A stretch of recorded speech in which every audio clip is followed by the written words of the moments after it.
marami talagang competition dahil nag-RTO na. So, ang dami mga BPO agents na gusto na mag-transition to freelancing. So, mas hitik na hitik ng talents ngayon ang mga marketplace kagaya ng Upwork. Solution, humanap ka ng less ang competition. Here are some tricks that you can try. Sa Upwork, instead of mag-apply ka sa lahat, i-filter mo, girl. Number of proposals, eto lang.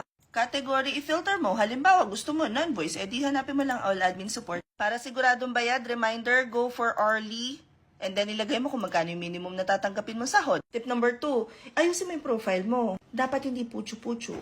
Headline, very important. Kailangan specific sa market or industry na tinatarget mo at kung ano yung services na ino-offer mo. Ayusin mo rin yung elevator pitch mo. Lagay mo yung portfolio mo dyan. Skills, ganun ulit. Hindi ko pa natatry to pero gawin nyo yung project catalog. You can also request a testimonial. Kung meron kang certs, ilagay mo dyan. Employment history kahit hindi siya related sa freelance. Everyday mag-practice ng sagot sa mga interview questions. Best time to apply for me would be between 8 p.m. hanggang 11, 12 midnight and then 5 a.m. hanggang 8 a.m. Mag-create ka na client persona. Imaginein mo yung buhay ng client mo. Pagkatapos, ano ba yung mga problema niya na pwede mo solusyonan? Kailangan nakafocus ka sa solution na pwede mong i-offer sa whatever type of industry na papasukin mo. Last but not the least, kailangan positive thinker ka. Alam ko medyo ka-plastic ang isipin nyo na kailangan positive thinker. Pero girl, it works. Remember, proper timing, right motivation. Ilaban mo yan, basta kailangan laban ka. Comment any questions you guys have about working from home, follow for more work from home chismis. Also, meron ditong save button